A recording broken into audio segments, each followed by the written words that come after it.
Hello everyone, Hannah here from Daisy Farm Crafts. In this video, I'm going to show you how to make the crochet country cottage throw. So this is made out of Bernat Maker, which is a cotton nylon blend. It's a 5-weight bulky yarn, and the color of this one is just called cream. And I used 6 skeins of this for a throw size blanket. The finished size of my blanket is about 43 inches by 50 inches.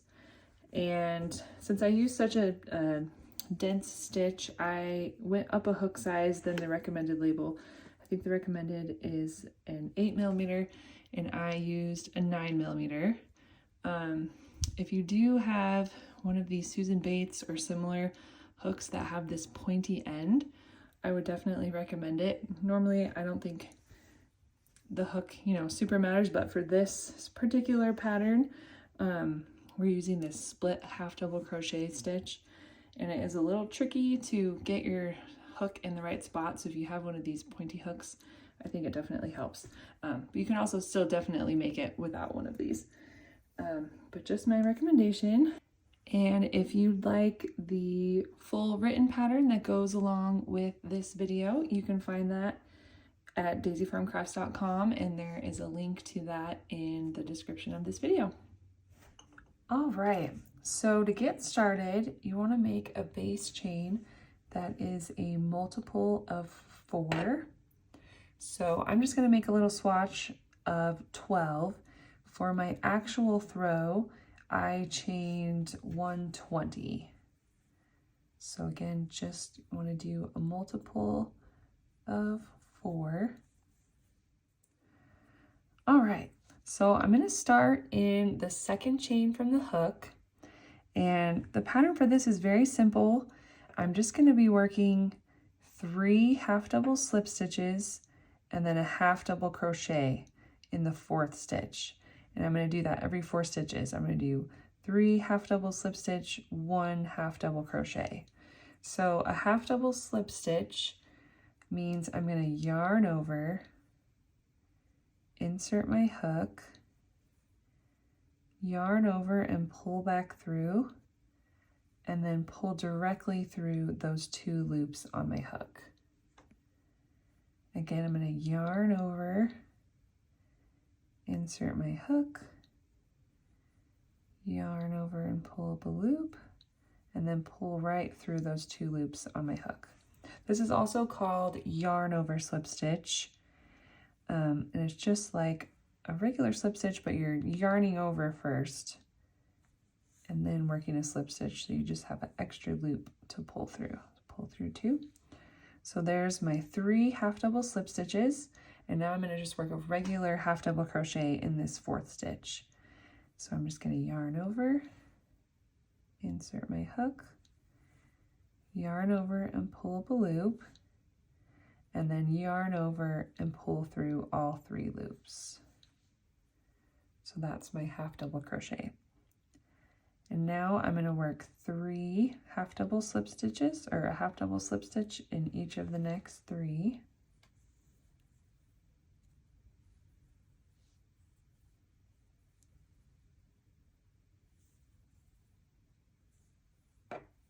So there's 2,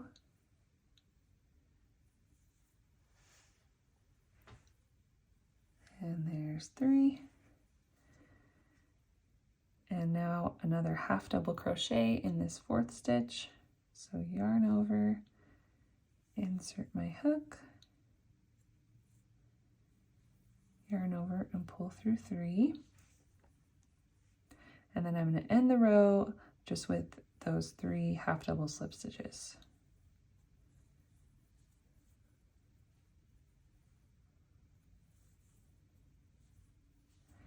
And this is going to be the pattern for the entire blanket, is this series of 3 and 1. So it's really good to get a hang of it. The trickiest part of this blanket is just going to be working into these half double crochets, which I will show you.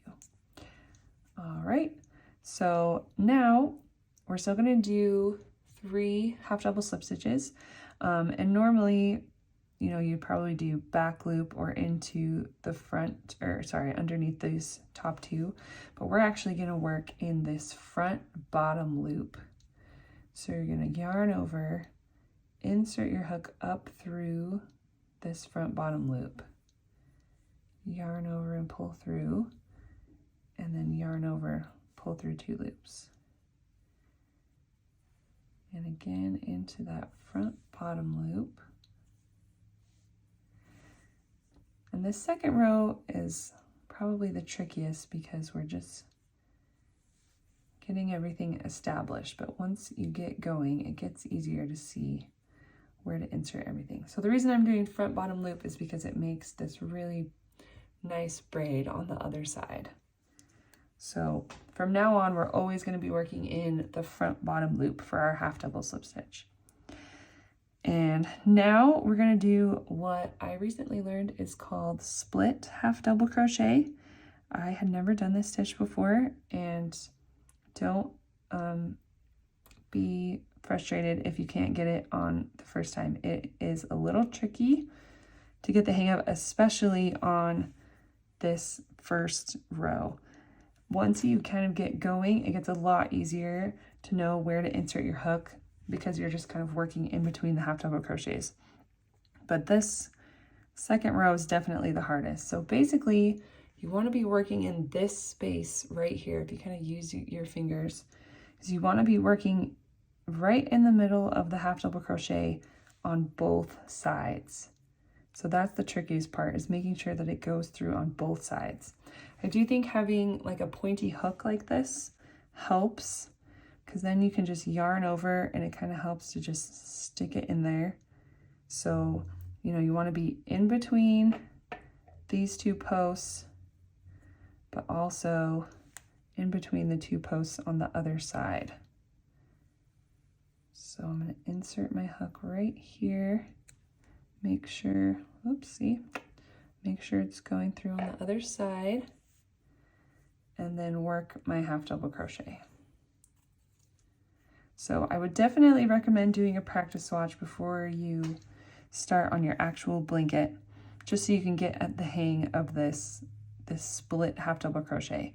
But I promise it does get easier as you keep building the blanket. Okay, so now we're going to do 3 half double slip stitches, but you want to make sure these are your 3 half double slip stitches, not this right here. This is still part of your half double crochet, so you want to make sure you don't go into right there. You go into these 3 right here. So again, front bottom loop.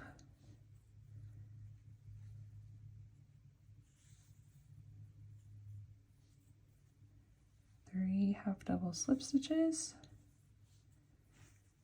and now 1 half double crochet. So just on this first row, really kind of use your fingers to, you know, get that space, show like the hole that's right in the middle of that stitch. So yarn over, insert your hook, make sure it goes through on the back side, yarn over and pull through 3. And then you can kind of check again. And then you can really see how this is in between those 2 posts and in between these 2 posts on both sides. And that's what we want. So again, you're not going in right here because that's connected to that half double crochet. You're going into these 3 over here. So yarn over, front bottom loop,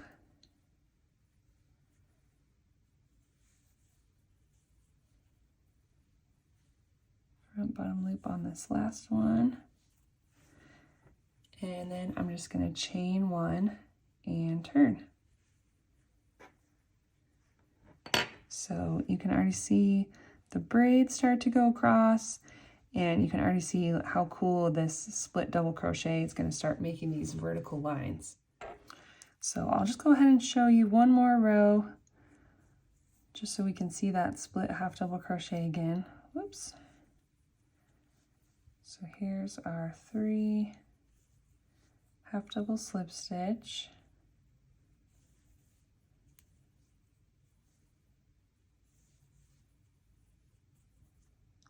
So again, you can see how it's going to start making a braid on the other side. And it, like I said, it gets a lot easier the more you go on these half double crochets. So now you can kind of just see you need to work right in between those two posts, and then just make sure that it goes in between the two posts on the back side as well. So yarn over, insert your hook right in the middle, make sure it's in the middle on the back side, yarn over and pull through, yarn over, pull through 3 loops. All right, and then it gets easier to see where to insert your hook on these two, because this little line just starts to, you know, disappear more into the half double crochet, so you don't have to worry really about inserting your hook into the wrong. So you can clearly see that these are your 3 half double slip stitches. 1, 2, 3. And then now our split half double crochet right in the middle.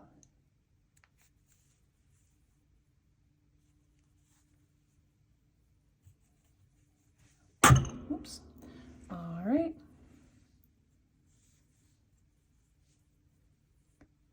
Finish with 3 half double slip stitches. And then chain 1 and turn. And that's all we're doing for this blanket. You're just doing the series of 3 and 1, front bottom loop half double slip stitch and split half double crochet. And obviously as you go, you'll see those half double slip stitches form these beautiful braids, and then you'll start to see that these vertical lines form from your split half double crochet. I just love it so much. All right, so I just finished making a little swatch. So it's up to you if you want to tie off right now and weave in all your ends before you start the border, or if you want to just keep going since the border is just in the same color. So I'm just going to chain 1 and start working my border down this side. And I'm just going to start with 1 round of single crochet. And after some trial and error, I figured out that the most even that I could get the border without making it either, you know, pulling too hard and making the blanket curl or being too wavy, was to do basically 3 stitches and then skip 1 stitch. So on the side, I am counting the spaces as 2 spaces in between each of these braids. So on the sides, I'm going to go right here into this first stitch with a single crochet, and then I'm going to work into this next space, and then this next space on the other side of the braid will be my 3rd space, and then I'm going to skip this space. So 1, 2, 3, skip, 1, 2, 3, skip. And if it's easier on the sides, another thing I'm doing, I'm basically just working 2, you know, in between this braid, and then 1 between this braid. So 2 and 1, 2 and 1, all the way down the side. So I just did 1, skip 1. And obviously, since this is a small notch, we're already at the corner. So I'm just going to work 1 right there, and then I'm going to do 3 single crochet in the corner. 2, 3. And I'm just going to keep doing that 3 single crochet, skip 1, all the way across, even on the ends as well. So I'm going to count this as my first 3. I'm going to skip this space, and I'm going to do, or sorry, I'll skip this space, and then I'm going to do 1, 2. I'm going to insert my hook a little bit deeper on this one just to keep my border a little tighter. 3. And then skip that space, and then 1, 2, 3. So this is the sequence that worked best for me. If you want to, you know, do a practice swatch before you start your border on your blanket and kind of experiment what works for you, you can totally do that. You could probably also, you know, work 1 stitch per row and maybe just go down a hook size. That's another option. It's just when I originally started doing that and my border was just getting way too fanned out. So I figured I tried a couple of different things, and this seemed to be the most even of 3 stitches and then skip 1 stitch so that you just have slightly less stitches than you have in the blanket. Okay, so now I'm gonna do, all right, and then you're gonna do the same thing in the corner. 1, 2, 3, and then skip that first space and then do the same on here with 1, 2, 3, and then skip this space and 1, 2, 3. So you'll just do the same thing all the way back, and then I'll show you now with 3 single crochets in the corner again, and then I'll show you how we start the next part of the border. All right, and then slip stitch into this first stitch. And now I'm just gonna keep going in the same direction, and I'm gonna chain 4. And you can make this ribbing, you know, thicker if you want by just chaining, making a longer chain. But I didn't want mine to be too long, so I'm just gonna do 4. And I'm gonna just work single crochet into each of these 3 chains. So here's 1, 2, 3. And this is just going to be our kind of standard back loop single crochet ribbing border that we've done on a lot of our blankets. So if you already know how to do that, I'm not doing anything different than what we've done in the past. But obviously, if this is your first time doing this, keep watching.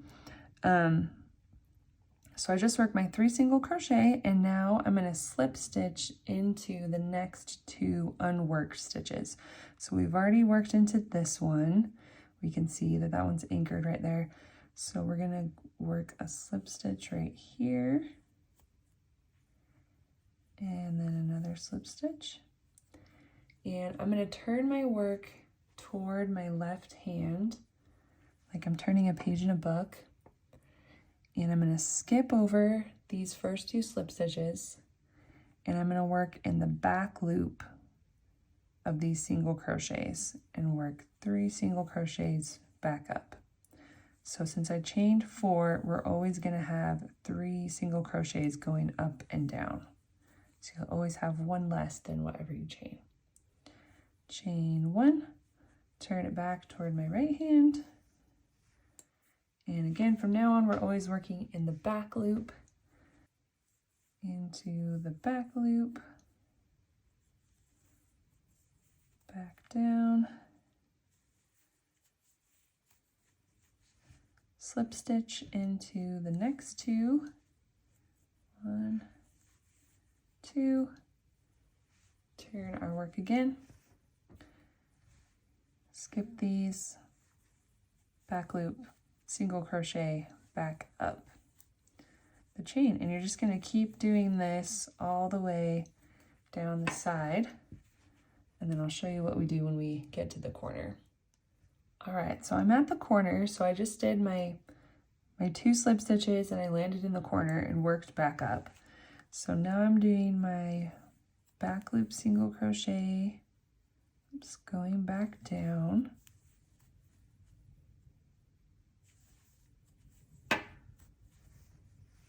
And instead of slip stitching into these next two, I'm gonna slip stitch one time back into that corner because I wanna anchor it in this corner so that I can kind of get it to fan around the corner. So turn my work again. This time I'm only gonna skip over one because we only did one slip stitch. 1, 2, 3. Chain 1. Turn back this way. Work my 3 back down. And depending on if you landed in the corner after your 2 slip stitches, you'll want to work into this corner 2 or 3 times. Sometimes, if it works out that you only need to slip stitch once just to land in the corner and then start working up and down in the corner, then you may only need to do it 2 times. But you just want to make sure that you're fanned enough around the corner so it's not pulling too much when you start working this next side. So I think I'm going to work into this corner one more time.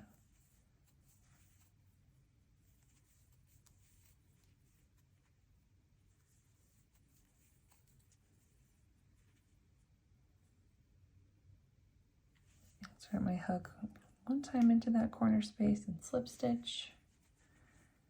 Work back up and down one more time.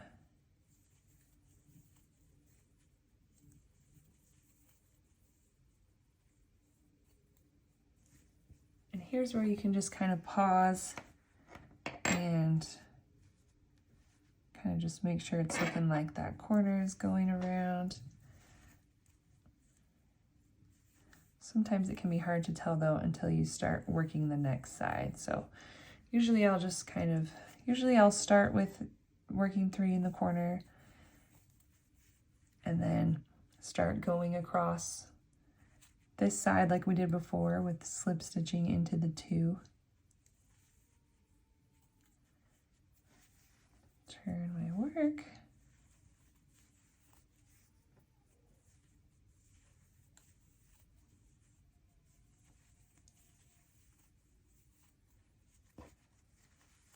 And now that I've started going across, then I can really tell if I've got enough going around the corner or if it's too much, if it starts to kind of get bunchy.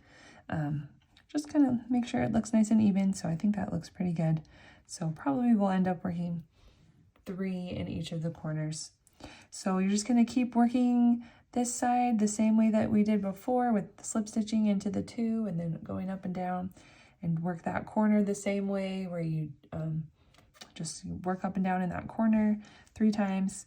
And I will just finish up this swatch and then I'll show you what we do when we get to the end.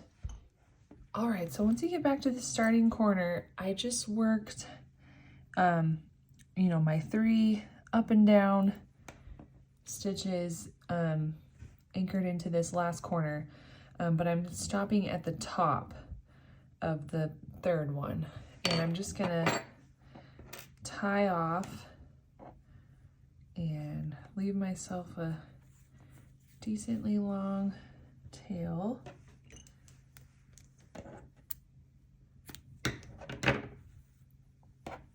And then I'm just going to use my tapestry needle to sew these 2 sides together.